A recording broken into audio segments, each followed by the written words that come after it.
Hello gamers, today is Saturday, February 8th, 2025, happens to be my birthday, but then again, is it really January 29th, if I remember correctly, 1814, and the place is Brienne in France, and it's the Napoleonic Wars. So how about that? Now, sharp-eyed observers will probably notice, especially from the other movies that there are on this channel, or as I like to call them, films, that by the basing and the unit labelling, this seems to have something to do with Volley and Bayonet. Yes, I did mention a few years back that I was looking forward to doing Brienne one day, and I actually got all the forces ready and based them all up, and then never got around to actually fighting the battle. Extraordinary, considering the amount of work that went into that. But here we are, and we're actually going to give it a go. So, it's Volley and Bayonet in 20mm, using the same sort of forces that I used before in my 20mm game of Quatre Bras. Except this time, of course, it's the French against the Russians. It's the Allies, as it were, but basically the Russians, even though they are confusingly led by Feldmarschall Blucher, who you may remember from Waterloo, where he was very much in evidence, what would that be, about a year and a half after this battle took place. So, yes, the Allies are closing in on Paris. I'm not going to give you a lot of background about the strategic situation here. This is more just sort of like, let's get on with the battle. And if you want to learn more about it, then you can look up the Battle of Brienne, as I mentioned. Right, so, but you've basically got Russian forces under the command of Blucher, but not just Blucher, because you've also got, what's his name? Was he Fabian von der Ostensachen? No, it's Sacken, Jeff, come on. Von der Ostensachen, or Zaken, I guess. So they're both represented by that stand there.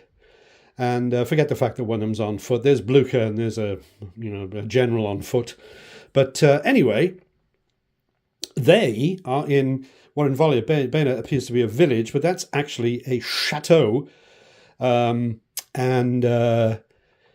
Yes, I was able to dig out this Volley and Bayonet scenario, which was written up by enthusiasts many years ago. And I'll get the names out to give proper credits as the whole production unfolds here.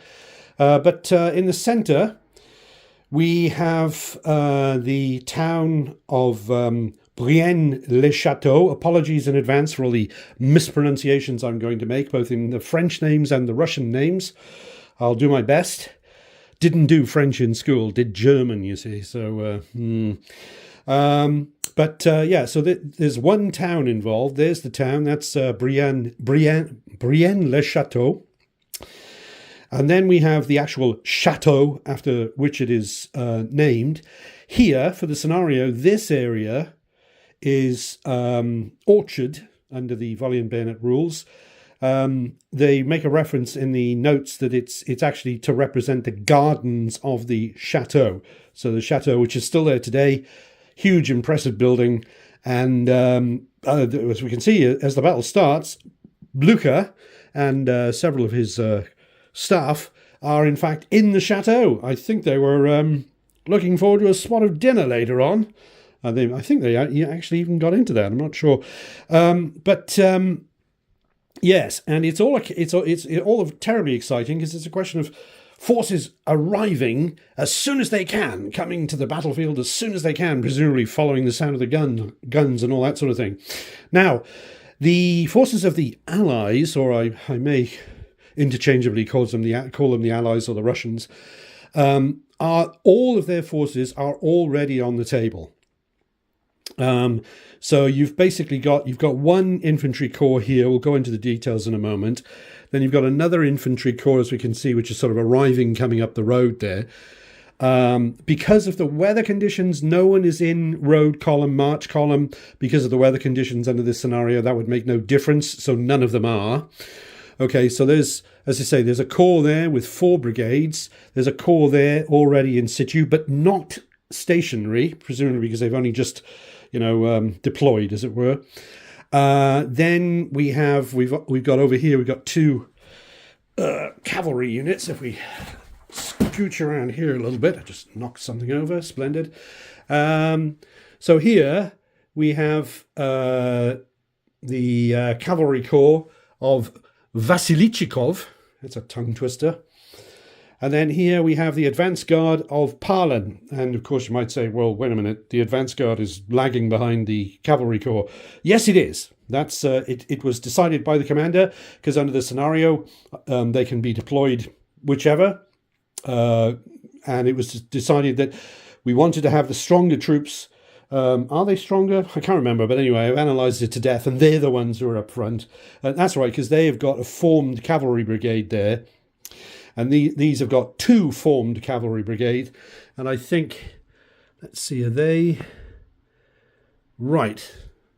Anyway, pressing on. Now we can see we've got something very different here, which actually I have no experience of using in Volley and Bayonet.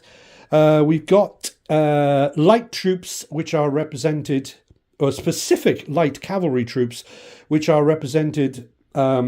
These specific light cavalry are represented by, come on, get to it, linear bases.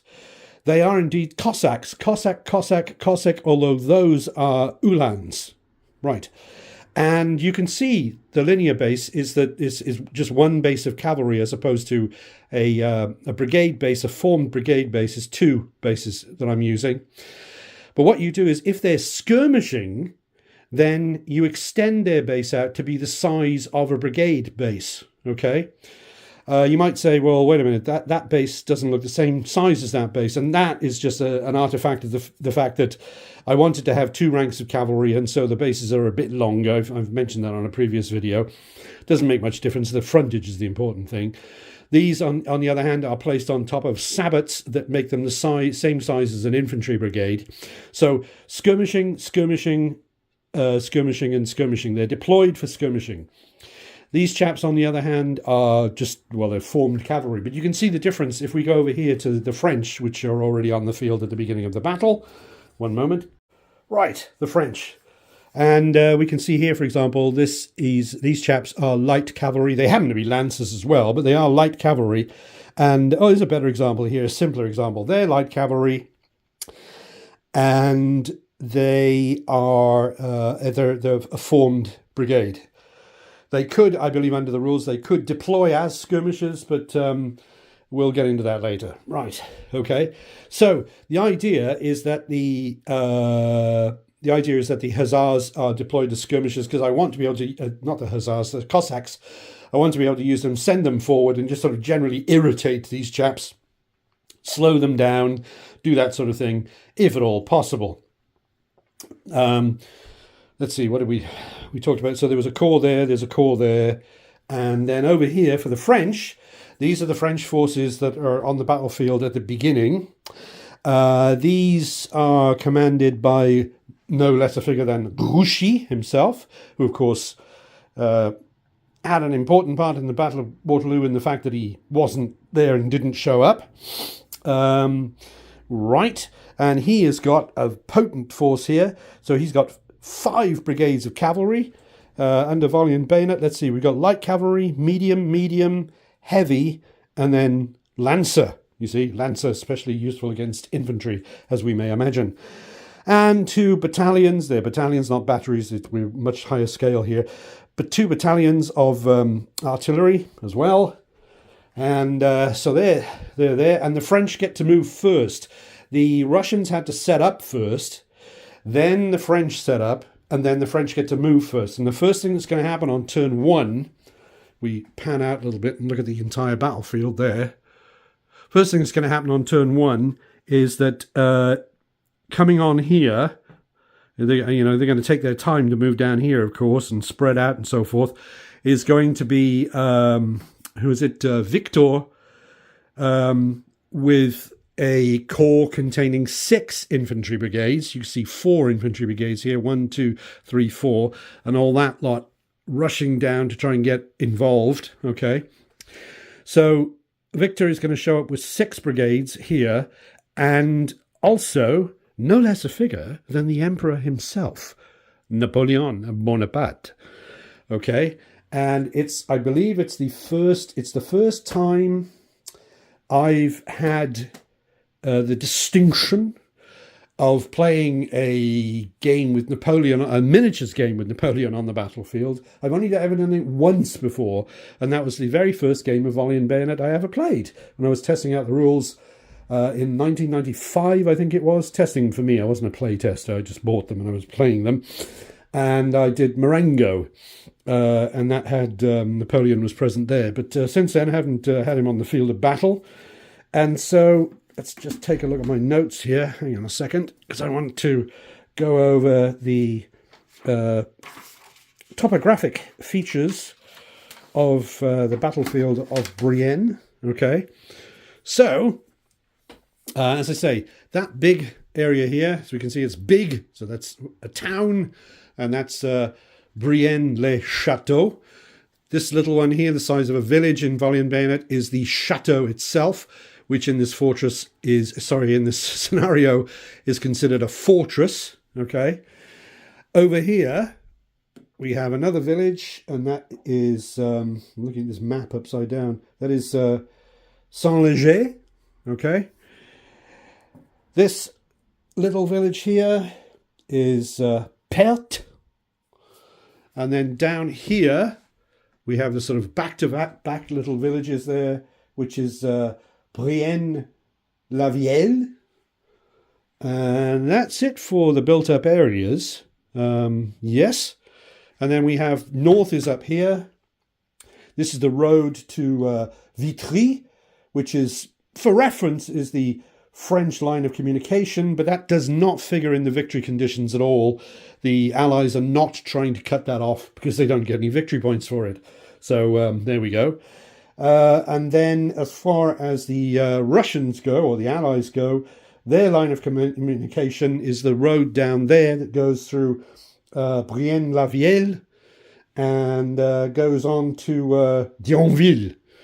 So that's down there. This is using, from the scenario, this is using the small table option, where it has been reduced in both its vertical and horizontal dimensions, so I can fit it onto my table. I'm also using my preferred system, which is, what you see are 4/5 sized bases. So as per the rules as written, a brigade would be 3 inches square, and I'm using bases that are 60 centimeters square, so that is 4/5, 80%. Right. And then so back to the topographical features. Then this road here that goes straight down goes to La Rotier and Tran.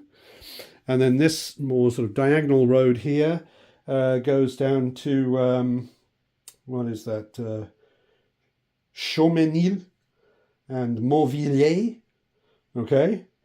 And then here we have, under Volley and Bayonet, a forest, and that is the Bois d'Anjou.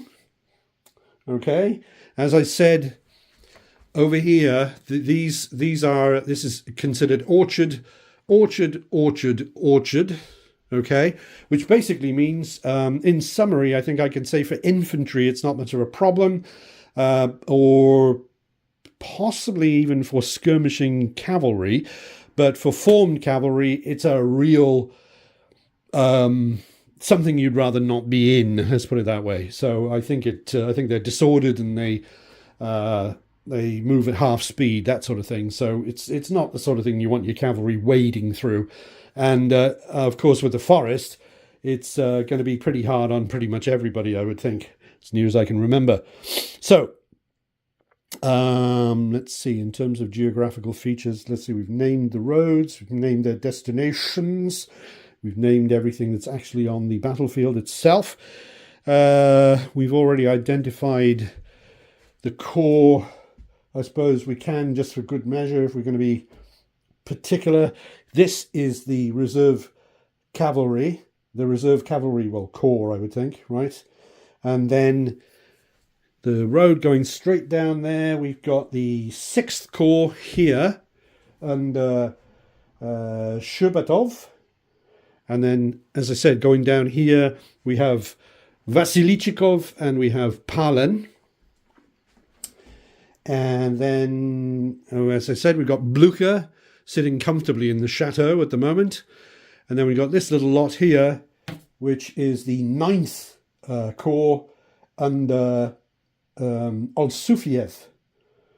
Yes. Yeah. And then, oh, that's right. So Napoleon's going to come on here on turn 1, which is 3 o'clock in the afternoon. Bit of a late start. This is an unusual scenario because, he said, building the tension as he pressed pause. Ah, they are rather splendid, aren't they? And I say that, I didn't paint them. I didn't paint hardly any of these figures. But they are rather splendid, aren't they? Yes. But anyway, good old 20 mil. So, where was I? Right, that's other reinforcements. So the French start with those. They get them at 3 o'clock. That's right, starting rather late in the day. This is an unusual scenario because a lot of it will take place not only at dusk, but also well into the night, where visibility is extremely short and things are going to be, they're going to be new to me. They're going to be very much unusual. So we shall see. But then coming on from over here, which is the road to, let's see, something like Mézières, is going to be Ney, no less a figure than Ney, of course, who was very much in evidence at Waterloo. And he's going to be bringing with him, let's see, let's just flip the old page here if I can do that. Sort of thing where you need an assistant. Yes. There we are. He's going to be bringing with him the Corps de Réserve de la Garde. Yep, which is going to be, what is that?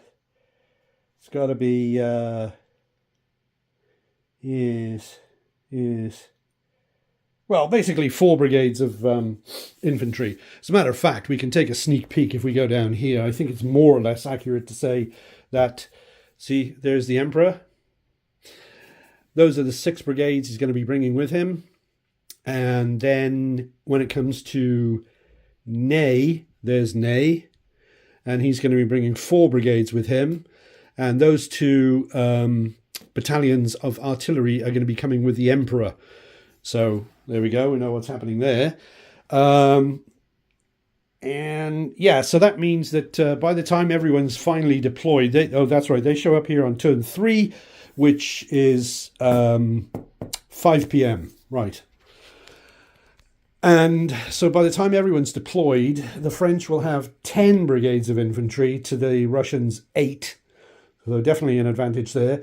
But the thing is, 2 of their brigades are poorly trained. And I don't think the Russians have any poorly trained infantry brigades. So that's worth keeping in mind. And then as far as artillery battalions go, let's see, there's 1, 2, 3, 4 already. The French have got 4, and something tells me the Russians have got more than that. What have they got? 1, 2, 3, 4. Well, they've got quite a bit more than that, haven't they? Yeah. Here we go. 1, 2, 3, 4, 5, 6. Yeah, well, they've got 6. Okay. Yeah, okay. So, a bit of a difference. And of course, they're not all the same. Some are heavy, some are simply field artillery, and some indeed are horse artillery. So there we go. Right, what else? Right, before I start that again. Before I forget to mention it, as I say, very much indebted to the gentleman who created this scenario for Volley and Bayonet. That is to say, Francis Garnier, and also Martin Swallow Cardwell. I don't know how Martin pronounces his name. but it looks like a French word, which I'm imagining would be soilou. But yeah, so apologies if it's pronounced differently. Anyway, those two gentlemen are the ones who created the scenario. Yes, thank you very much for that. Okay, the scenario is 10 turns long, so it runs for the entirety of the 3 p.m. turn all the way through the entirety of the 12 p.m. turn.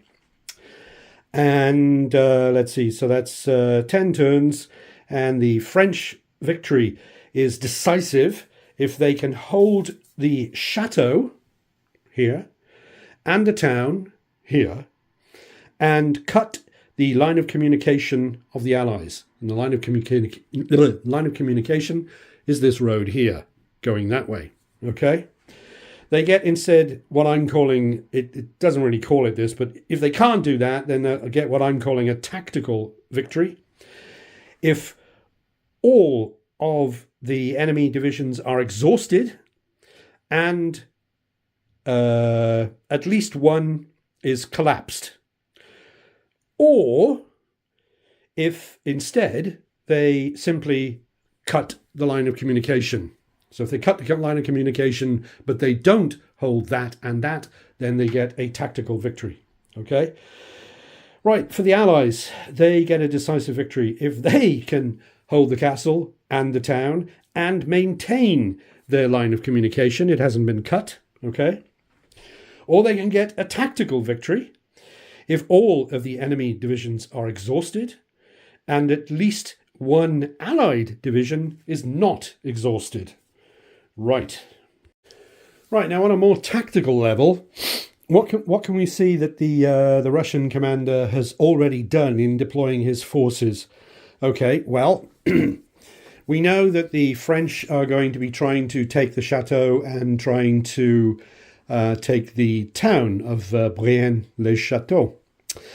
There certainly are restrictions. These chaps, for example, those chaps there had to be on the road between the beginning of the road and the town. So there they are. They're as far forward as they are allowed to be. These chaps here had to be on the road between the beginning of the road down there and the town. Okay. And these chaps here, the chaps, what's his name? Bit of a mouthful, isn't it? Yeah. Old Sufiev. His chaps, this corps here, they had to be within 12 inches, which is 1,200 paces, of the town. And here we can see the ruler. This is a customized measuring stick that I've made using my 4/5 scale. Okay, so as we can see, 1,200 paces from the town. We do a measurement there. Would have been out to here. Okay. Now what we've got is we notice that we've got these chaps here facing this way. And under Volley and Bayonet, that makes sense because it's simulating the fact that they have deployed themselves. It's not that they don't have a bare flank here. This flank is secured because they are abutting another unit there. So that's a nice secure arrangement. Otherwise, if they had been facing in this direction, the French cavalry, who get the first move, would have been able to directly, in the very first move, charge their flank. And they are not even stationary, which you only get to be, of course, if you stayed in position for a turn and are not disorganized, etc., etc. And explicitly in the scenario notes, no one gets to start stationary. Right.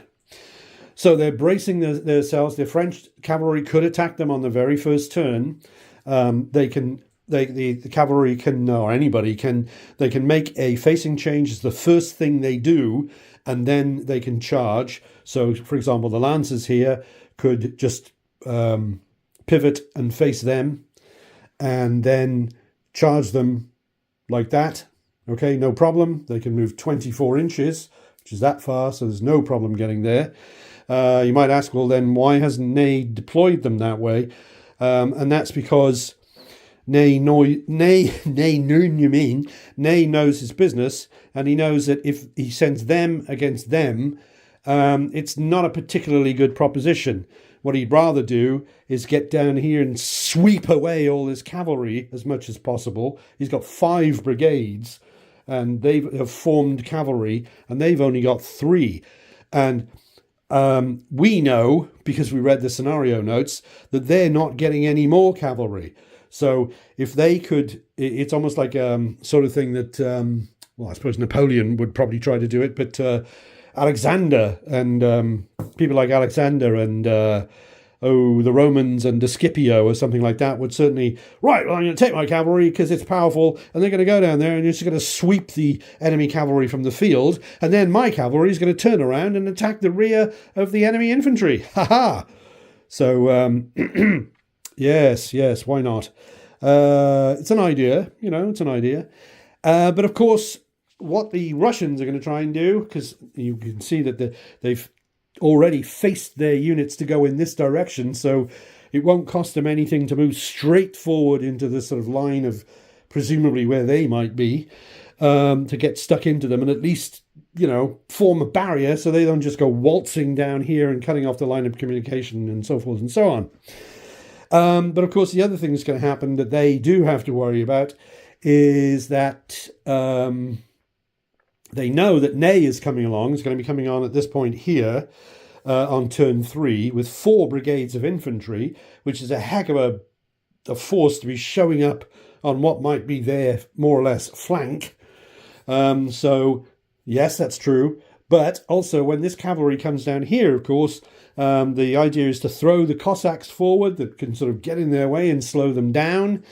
But also to as quickly as possible deploy guns in this direction so that they can start blasting away at the cavalry as well. And I say, here's to it. Or I suppose if I was Russian, I might say, очень хорошо. Very good. Anyway, let's see, what else have we got? And then right from the Russian point of view, so those chaps, these chaps are all sort of like, well, we're going to go down here and mix it up with the cavalry. Very good.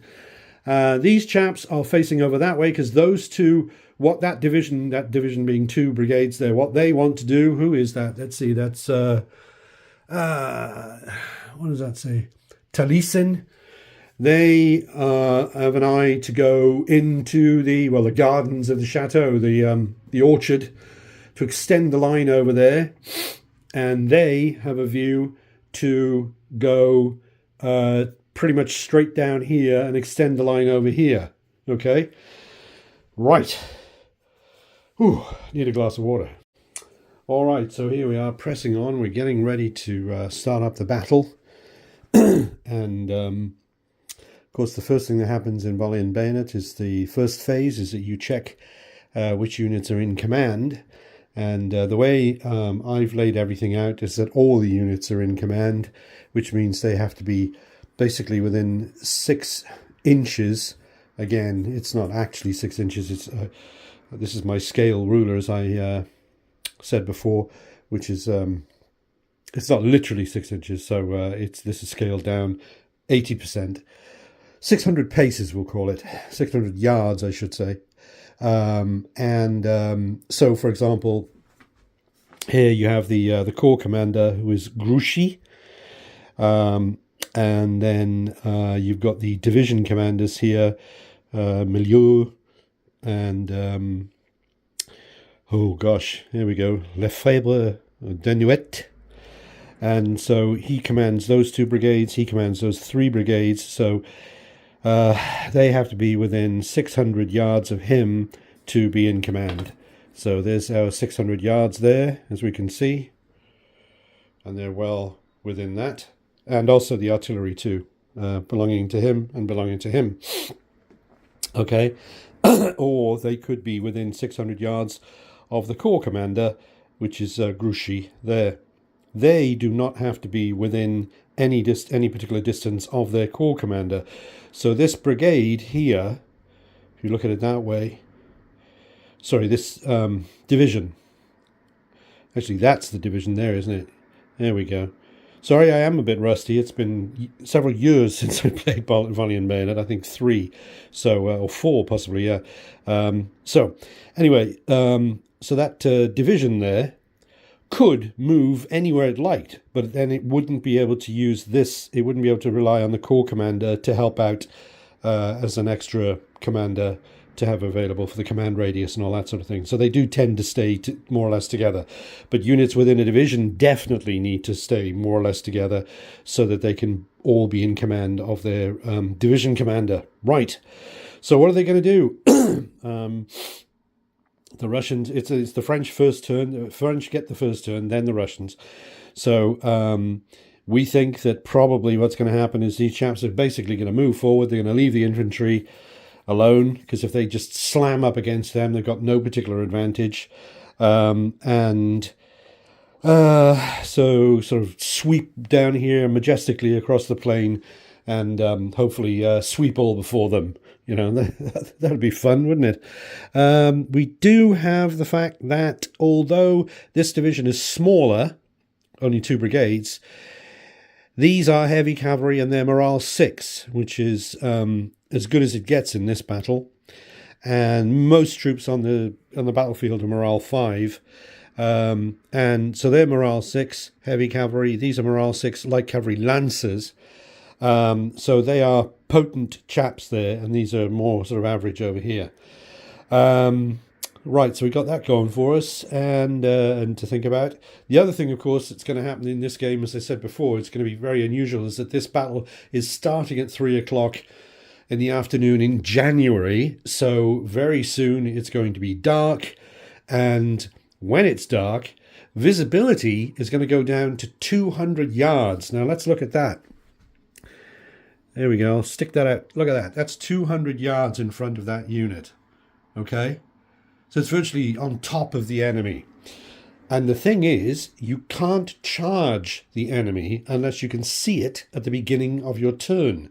So, of course, that means that in order to charge someone, after it gets dark, which is not yet, okay, you're going to have to move up to within 200 yards of them and then stop, because you can't contact them because that would be charging them. So you stop, then it's the enemy's turn, and then on your next turn you can charge home if the enemy is still there. Okay, but bit of a problem in the fact that if the enemy is missile armed, so let's say if they're artillery or if they are infantry, then they of course can unleash upon you a fierce cannonade or volley before you get to charge at them, you see. So yes, that's going to be it's going to feel very, very different. It's a bit, in a way, it's a bit like Quatre Bras, because when I played Quatre Bras, if anyone's seen that film, you may remember that it wasn't simulated on the table, but in the game it was simulated that basically pretty much all the terrain that wasn't woods was, I think it was fields of rye or fields of barley or something like that, that was as tall as a man or something like that. And so visibility on that one was down to 400 yards during the daylight. So again, it was you'd have to sort of ride right up to them, stop, and then charge them on the next turn. Anyway, we are going to go now straight into turn 1. And so we will see these chaps do whatever they're going to do, presumably move forward. And then also arriving here on the road, this is actually leading to the north, up that way. That's the north going up that way. This is the north end of the table. Is going to be, I think it's Victor and Napoleon and the 6 brigades and 2 artillery battalions, 6 brigades of infantry. Now, the scenario rules say that they have to enter on this road. So therefore, what I'm not going to do is allow Napoleon to deploy all 6 brigades of infantry in a nice long line that's going to go across here, that's going to just sort of like nice, smartly advance forward.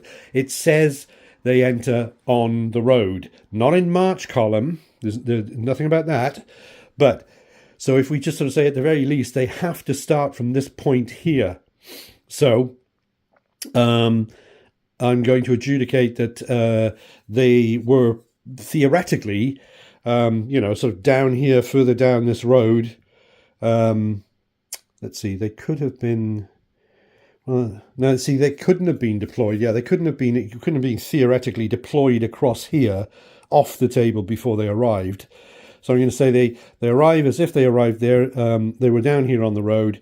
So that means, in other words, that the first unit, infantry, can move 16 inches or 1,600 yards. So they could get to, well, say that point there, as we can see, they could get to that point there, the first unit. But if they're coming down here, they're not all going to be able to go that far, because some of them are not going to get that far because they started off further down here. You get the idea. We've all done this before, I'm sure, as wargamers. Anyway, let's get on with it.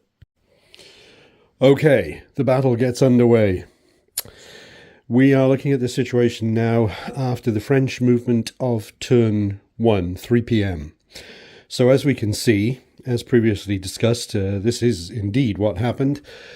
Grouchy and his reserve cavalry, the two divisions here under Millot and Lefebvre d'Anouet, have moved forward basically en masse, straight forward. They haven't gone as far as they could go. They've gone as far as the medium types, medium and heavy, move at the same speed in Volley and Bayonet, I'm pretty sure. So that's like 2,000 yards, that's right, 20 inches. So the idea was they didn't want the lights getting ahead and becoming sort of separated, as it were. They didn't charge. We looked at the numbers again. They did not charge the Russians there, because although the Russians aren't stationary, it would have been basically 50-50 if they had charged them, the Lancers here. 50-50 on the morale test when they made contact, and then 50-50 on the melee, more or less. So no particular advantage, and it was decided no, that was not the thing to do, to get distracted by them. Now, of course, they will go stationary in their turn if they don't move or become disorganized and disordered, I should say, sorry. And that will make them a much tougher proposition for the cavalry to attack.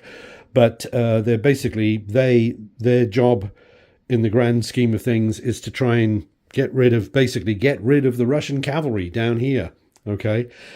And as I said, these two units here of Lefebvre d'Anouet's division are indeed morale 6. So they've certainly got the morale edge over the enemy.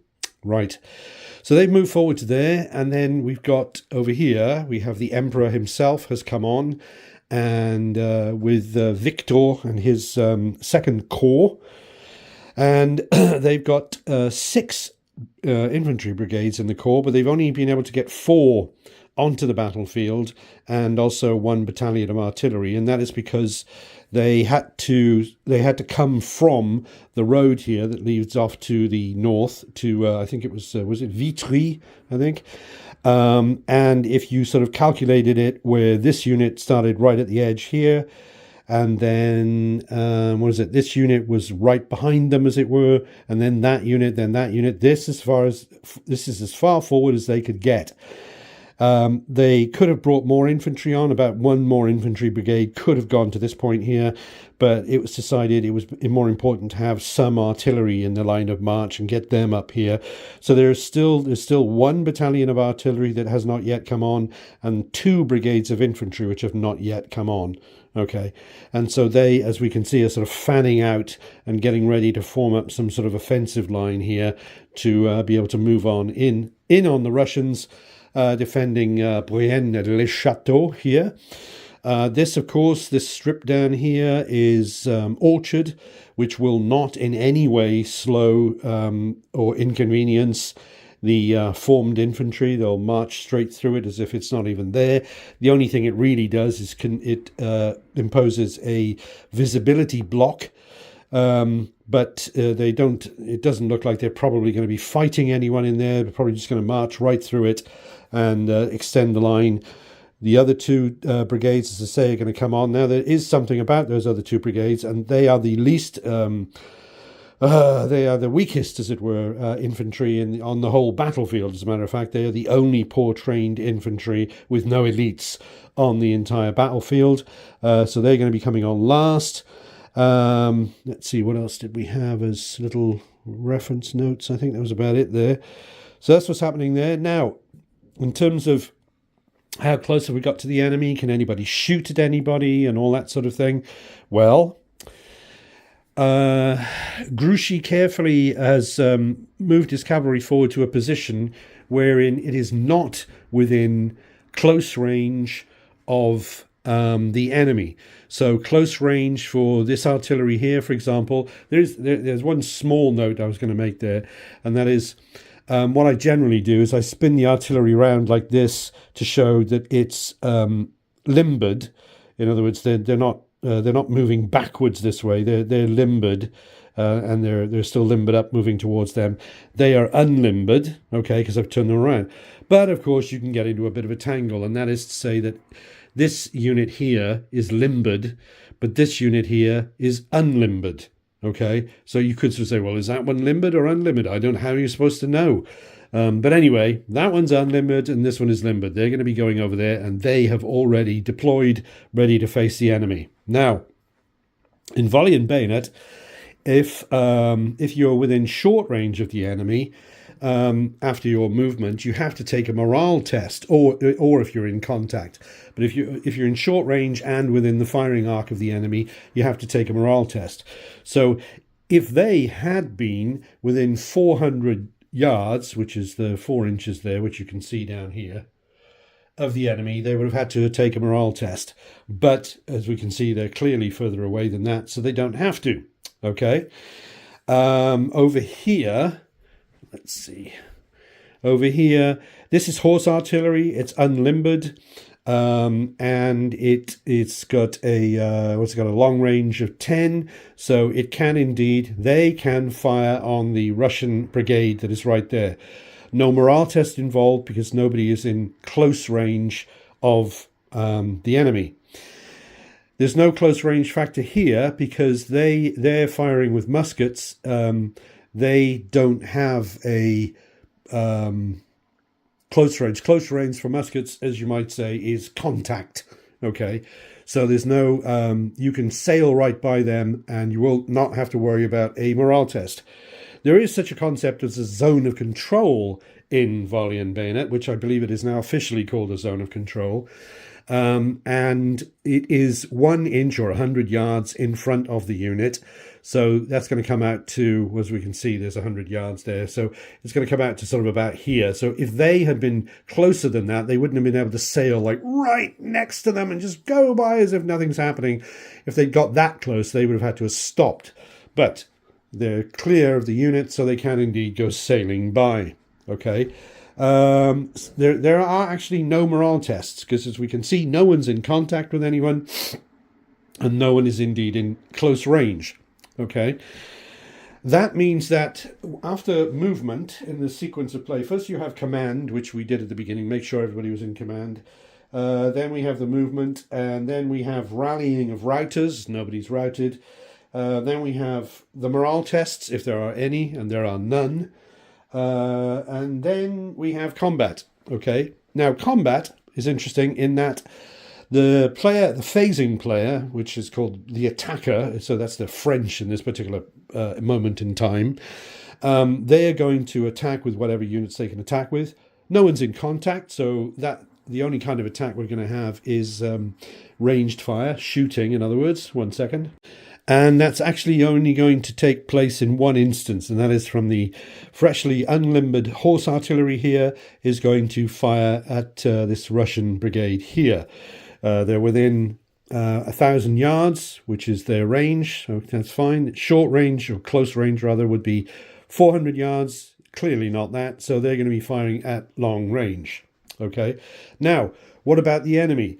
The enemy can fire, which is called counter-attacking under the rules of Volley and Bayonet. The enemy can fire if they have been fired at, or if they have the enemy within their close range. Okay, so we can see, for example, over here, that this unit, actually that unit stayed beyond their long range even. They held back cleverly. They held back so that in their turn, they are not going to be able to fire at them unless they move or something like that.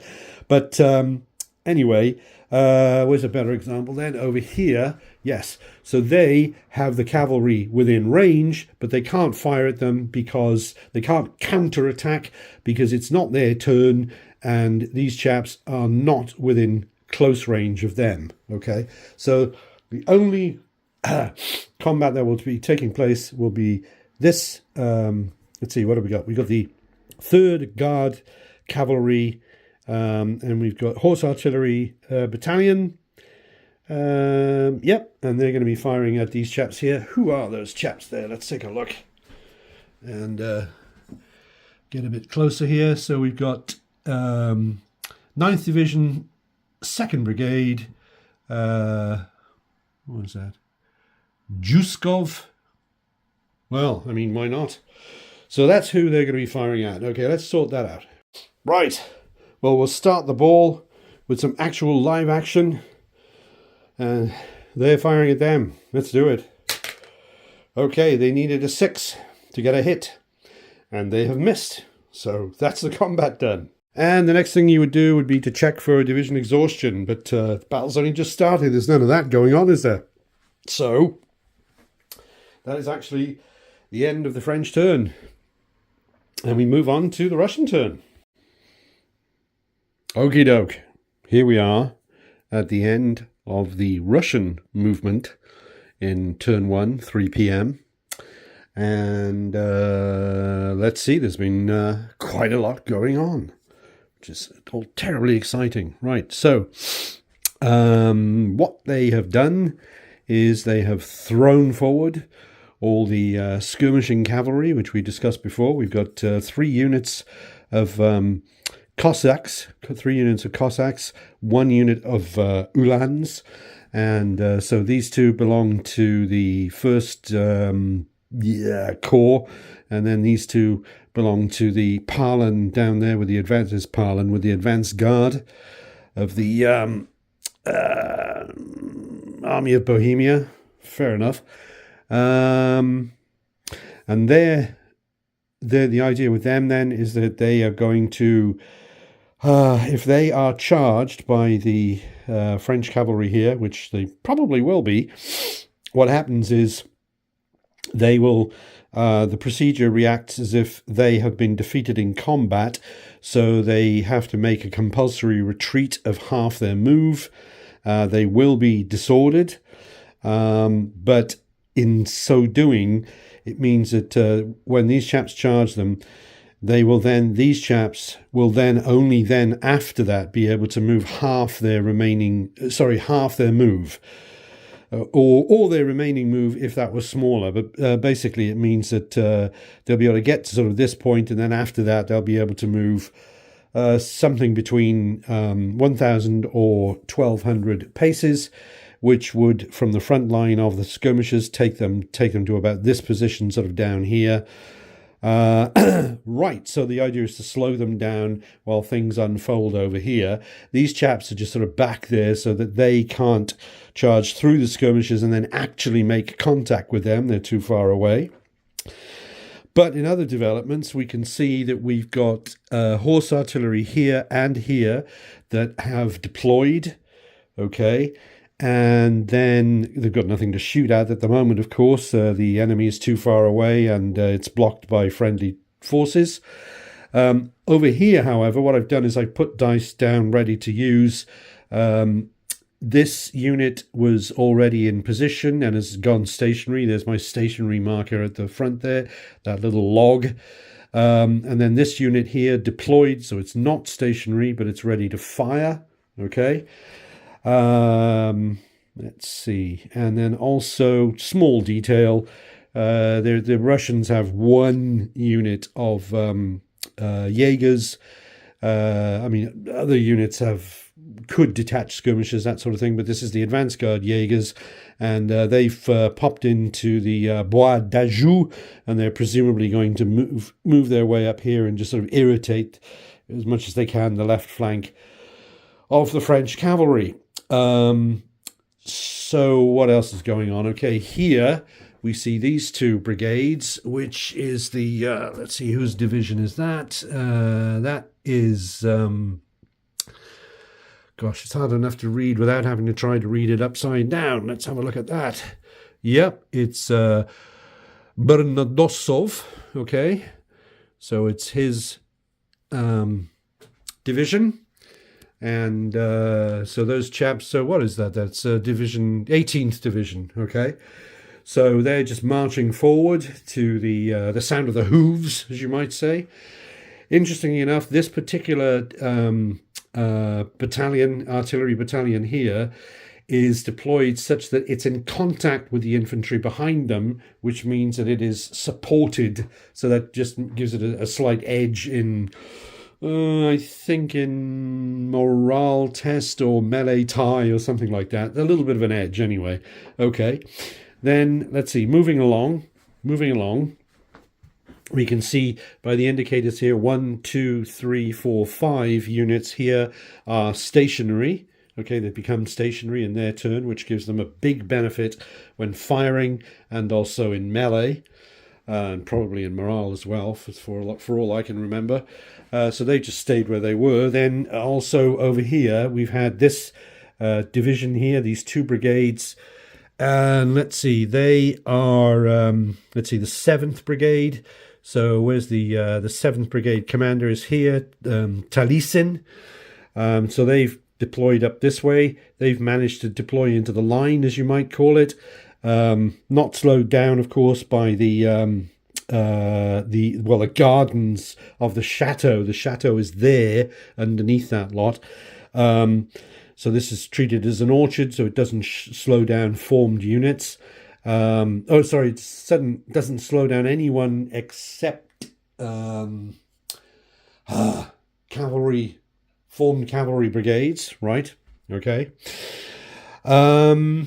These are obviously marching up here, trying to get into position as well. They will be able to go stationary next turn if they are unmolested and they're not disordered and all that sort of thing. Here, fitting themselves into the line, is a battalion of heavy artillery. It's not quite got up there yet, so because it's hanging back, it can't really be attacked by the French, so therefore it's dared to go that far while still limbered. It could not get itself into position up here and unnumber and face the enemy. It was too far away. Okay. Let's see, what else has happened? Blucher has moved out of the chateau, which is, as I say, underneath there. It's represented by a village. So he's moved out of there and he's just down here to be a bit more central. We can see that, what's his name? Sherborov, chappie here, 6th Corps commander, has just sort of moved himself up here into position. Yeah, so that's what's going on there. And I think that just about covers everything that's happened in the movement. So as far as the next phases go, we would next up have rallying routers, none of that. Morale tests. Well, we still have a situation where no one is in close range of the enemy yet. It's still not happened. So that doesn't cause a morale test, and no one is in contact with the enemy, as we can see. So there are, in fact, no morale tests. Then we come on to combat. So for combat, as I say, there's no melee taking place anywhere. Just one sec. But we can have combat with, let's see, people for what Volley and Bayonet calls the attacker, the phasing player, in other words, which is the Russian now. So they can fire, of course, units that are within range. And there are going to be no counterattacks from the French because no one's in melee. And no one who's being fired on can fire back because the only place where the shooting is going to happen is these 2 units of artillery are in a position where they can fire on the 3rd Guard cavalry's lancers, light cavalry lancers, the brigade of, who was that? Krasinski, okay? These chaps here. And let's see, so they can't fire back. These chaps, well, let's just stop there. What else have we got? Yeah, nice deployed, stationary artillery here. Too far away from them to fire. Okay. Yeah, that's what we've got. So because these are stationary, they've got 2 dice. They've got 1 die, and they're both hitting on 6s. There is, of course, cavalry. There are the saving throws, so even if they get hits, The cavalry can roll for saving throws, but each time they roll, each time they choose to roll for a saving roll, that will mean that they will have to retreat 600 yards from their position. So it's simulating, presumably, that whilst they were, like these chaps here, whilst they were moving along this way, being fired at by the artillery, they decided that discretion was a better part of valor, better to hang back than to take casualties. Right, so we've got to roll those dice to do the combat. Let's get that sorted out.